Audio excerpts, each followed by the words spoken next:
A Swift Kick in the Ass, episode 137.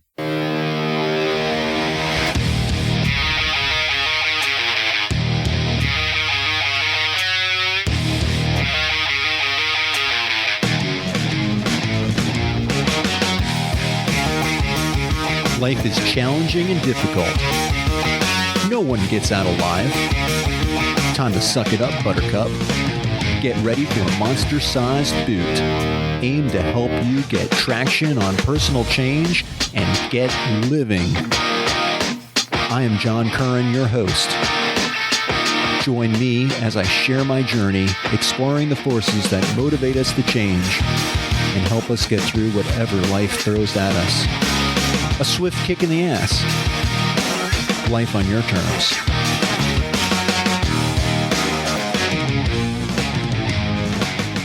Welcome to another episode of A Swift Kick in the Ass. This is your host, John Curran, and today's topic, buy here, pay here terms. Now, this show has been going on for quite a while, and we've talked a lot about the terms or the situations or circumstances of our life that we can't change. A lot. We've talked about that a lot. These terms where we have no choice but to embrace the suck, like good friends passing away, like job elimination, illness, serious terminal illness. There are a lot of things that we don't sign up for, and we have no choice but to accept them. So we've done a lot of talking about that. Today's episode is going to be a little bit different, and it's going to be more like, what are these terms that you're buying into? And how easily fooled we are when we enter into these terms. I'm actually reading a book right now. I forget the exact name, but it's about love and about how, society sells us on the idea of the feeling of love and how great that is. And we find someone and we fall in love and we get married and we go off and we live happily ever after. But look at our divorce rate. We're buying into that, but a lot of us are being fooled into thinking that feeling lasts. In fact, they were saying in this book that the infatuation part of love only lasts about 2 years for most people. So, and it also goes on to say that it's good that we fall out of love. And the reason why is because when we become infatuated with anything, our focus becomes on that in which we're infatuated. Think about it. When you're in love, you don't talk. When you don't talk to your friends, you don't talk to anyone. You're focused on the person that you're loving, and everything else just seems to fall away. And think about how the world would be if everyone was in love and everyone was just infatuated. Nothing would ever get done. And in some ways, maybe we don't have a choice in who we fall in love with. And that's not what this episode is about. This episode is about those terms that we do have a choice in. These terms that we willingly sign up for. Maybe our expectations are met by these terms, that we make a choice, we make a decision, and we move forward with it. Maybe we get something else much different than expected. It is easy to go with the comfortable. Most of us follow the path of least resistance. But if you're listening to the show, you know that this show is not about taking the path of least resistance. This is about building your character and learning lessons and taking life for what it's really worth.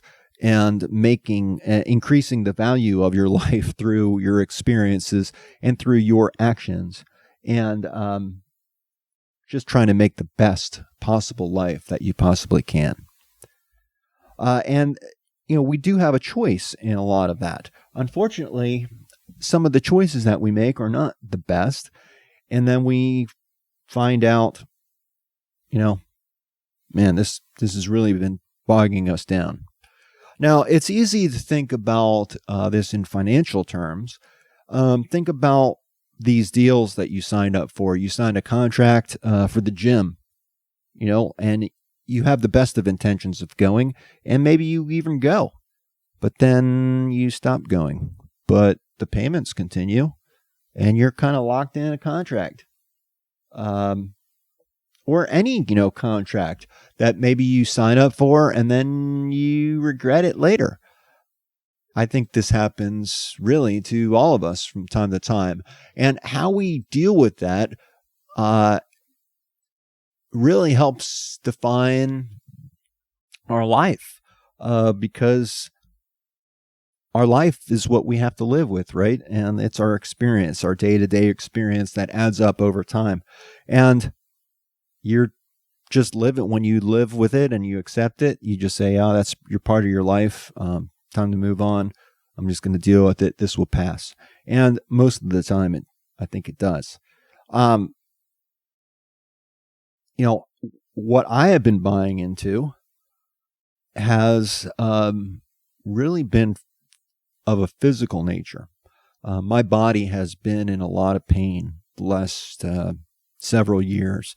Not because of illness, really, but I do have a desk job, which I sit a lot. And even though I exercised, I was like most men, and I exercised and focused really on my upper body strength, left my lower body to itself, and that created kind of an out of proportion type of body shape for me. And I actually had to kind of rebuild from the ground up, totally change my workout, and kind of neglect the upper half and let the bottom half catch up. And that is working. Another thing I've been doing is stretching. And I have to say, stretching has made all the difference. I do this each and every day. When I was younger, I remember hearing that flexibility is something that you can change at any time of your life. You can always improve your flexibility. And I thought, heck, I'm flexible. I don't need to work on that. And I just totally neglected it. And I'm paying the price right now. But with that being said, this is a term I have a choice in. If I neglect the pain that I'm in or was in particular my hips, I fear that I would need a hip replacement, by the time I'm at a younger age than normal. It's going to severely impact my ability to function in life, to be able to walk, to be able to get around, to be able to do the things that I want to do. You can't lead a life of adventure if you can't move around, or if you're in pain every time you move around. It's very distracting. So I have set out to become pain-free, and I have to say that stretching has probably been one of the biggest impacts I've had, and that has been part of my Taekwondo training. I am probably a year or so out from becoming a black belt in Taekwondo. I can just feel Tommy smiling from above when I hear, when I say that, because I never thought it would be possible that I, John Curran, would be a black belt in Taekwondo. I'm not there yet, but as of October 22nd, I'll be getting my red belt with black stripe. So I will be just two belts away from black belt. It's been a long, arduous journey. Old man hips, old man body, but going to class twice a week, stretching every day, has been an investment I have made in myself and it is paying off. I can actually see a time where I will not have pain. The pain was extremely severe as I was working this arthritis out of my hips. But I think I'm in really good shape now. I have functionality. I have range of motion. I've been able to find the key to unlock my hips. And that just took persistence and took some dedicated effort. You can do this too, but be careful. I was careful on how I invested myself, and that's my warning to you too. Look at how you are investing your time. How are you spending your time? If you want to be doing something different, I suggest you start spending your time differently, even if it's just a minute at a time. Now, I recently got note that I need to pay for my Ultimate Guitar Tabs app, which is an amazing app. If you're playing guitar, this app gives you every song broken, that I haven't found a song that it doesn't have, unless it's like copyrighted or something from the Beatles, or I think that's the case. It has almost every song, and it tells you how to play. And I think that's, it's awesome. And it's like $30 a year. So I love it. But getting off point. The point is that I've been doing it for a year, and I've been playing every day just about my guitar. And I set out saying I'm going to play 5 minutes a day. And sometimes, that's all I do. But that's okay, because the day before I played for like an hour and a half or 2 hours. My fingers were kind of sore. You know what?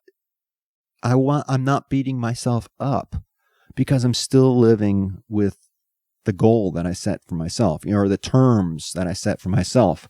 I'm playing 5 minutes a day. Now, I'm playing the best I have ever played. I've been playing almost daily now for over a year, and I love it. Same with meditation. I found meditation. I do that on a daily basis, no matter how I feel, and it always sets me right.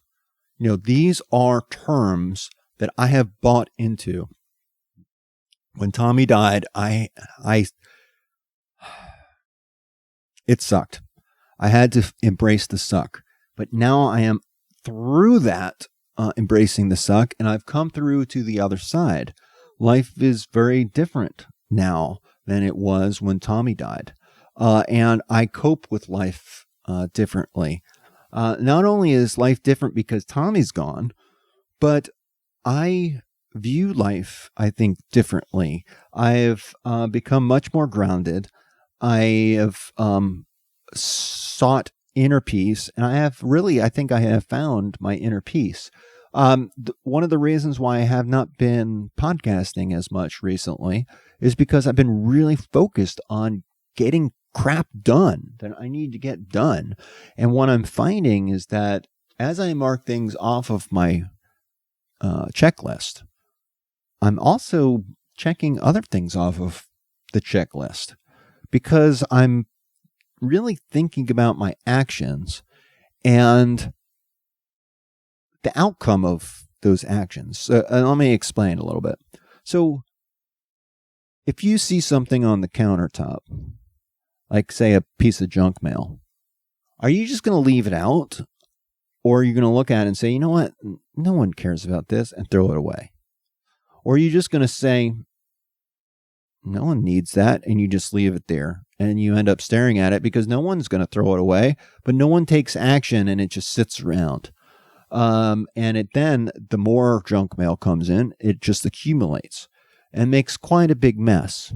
So every time that you're basically delaying action, and eventually you're going to throw that away, because you're going to reach a point to where it's like, holy crap, there's so much frickin' junk mail. This is ridiculous. I can't do it anymore.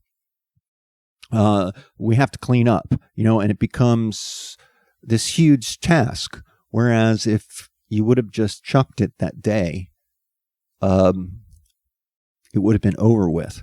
You would have done what you needed to do and not created another task for yourself. Think about this, laundry. You do your laundry, you wash it, you dry it. It sits in the dryer for the week. You still need clothes. You're pulling stuff out of the dryer and you're searching for those socks, the underwear, the t-shirt, whatever. Instead of taking the time to fold the laundry, put it away, and then you just have to go to the drawer, get it, and you're done. You just keep creating more work for yourself. I think sometimes we say we don't have time to do it, but not doing it actually adds more time that takes you away from doing other things. So think about your actions and the consequences of your actions.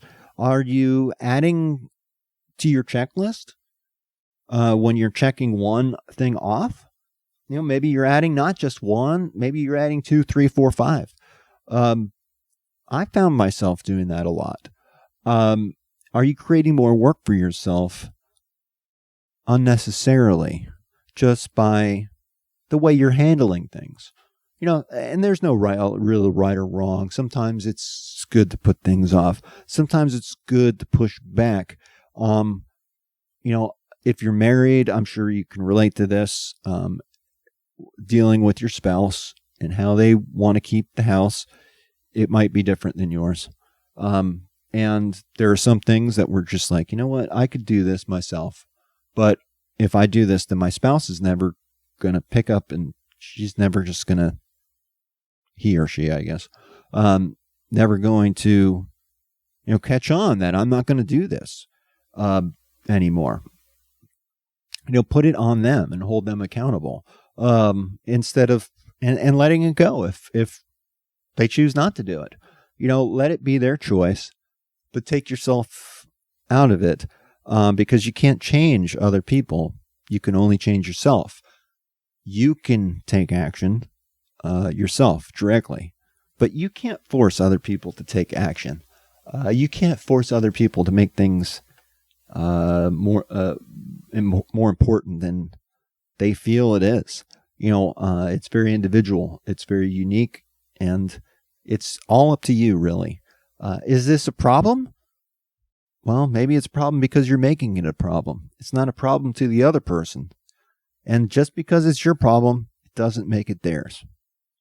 So, have some clarity, in what you're trying to do, in particular, how you're trying to invest in yourself, and in how you're trying to make these changes in your life. Anything that I've accomplished in my life, of any, consequence, really, I think required a plan. It required focus, and it required clarity. School is a great way at getting an education. A formal education is a great example because they spell it out for you. They provide a structure. The school provides a structure, a syllabus. They provide the courses that you have to take. They probably provide options. They provide you a pathway. Same is true in life. You need to create a pathway. If you want to accomplish something, you can basically accomplish anything you want to, but you have to figure it out for yourself. You have to develop the plan. And then you have to invest in yourself, and invest in that plan. That might involve time, money. There's going to be a level of investment that you have to make and a return on an investment. And there's an opportunity cost as well. If you don't take these steps, you're going to lose out on other opportunities. Like, for instance, if you're spending your time in one way, you can't spend it in another way because your time is already taken up. So you have to kind of force, I think, the issue. And that's where taking things 1 minute at a time really helps. Because if you just say every day, you're going to do this for 1 minute a day, I think you'll find that you're doing that one thing each and every day. But it's not just in 1 minute. It's going to be in varying different times. Maybe one day out of 10, it will be 1 minute. But the other days, it's 30 minutes or half an hour, or half an hour or 30 minutes, same thing. Hour and a half, 2 hours, whatever, 15 minutes. The thing is that you're spending time doing it, and that's adding to the experience of your life, which again is an accumulation of your day-to-day living. Look at how you're buying into your life. How are you spending your time? And what does this tell you about yourself? I spend a lot of time working, and I could bitch and moan about work. No one really wants to work. But the fact is that I'm able to provide for my family with my work. And I need to do that. That gives me great satisfaction. Getting my kids through college, giving them opportunities to do things in life, to make their life better. I'm investing in them as much as I invest in myself. This is important to me. And hopefully that tells you a lot about who I am as a person. Another thing you could do is start asking yourself to question your daily purchases. And when I talk about your daily purchases, I don't mean just with money. I mean with your time and your other resources. Are you doing that effectively? Are you marking one thing off the list and adding 5? So I think I'm about at the end, but I do want to mention one thing. I hear in the news a lot recently about this quiet quitting. And, quiet quitting isn't actually defined as what it sounds like it is. It's really working for a living, but kind of renouncing this hustle culture. No longer being, the yes sir, no sir type of person, how high sir, but rather taking a back seat to the work and, just not giving it your all. And it makes me think about life and about how so many people are quiet quitting their life. They're not really giving it their all. They're taking a back seat. Maybe life has got them down, man. Maybe they're embracing the suck right now. Something really bad has happened to change their life. Again, most of the time, terminal illness, chronic illness, serious illness, death. Your death or the life or the death of someone that you care about, work.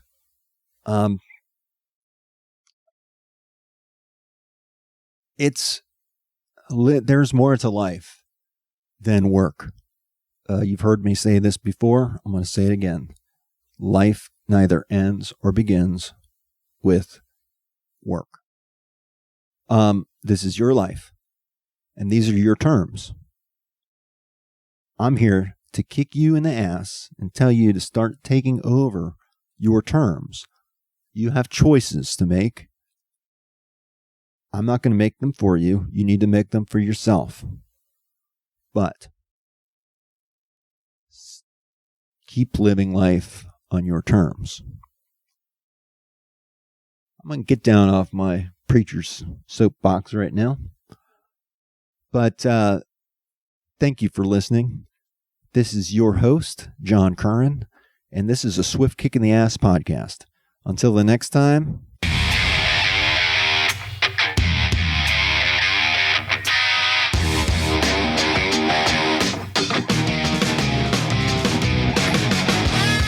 This marks the end of another episode of A Swift Kick in the Ass, placing it directly in the can. As much as I like to talk, even I have my limits. It's time to go. Catch me on the next show. For better or worse, whether you like us or not, please leave comments wherever you get your podcasts. Follow us on Twitter. Visit our home on the interweb. I think you can leave me a voicemail there. You can also email me at john@aswiftkickintheass.com. It's been my extreme pleasure. I hope you got a lot out of it. I hope you got your ass moving.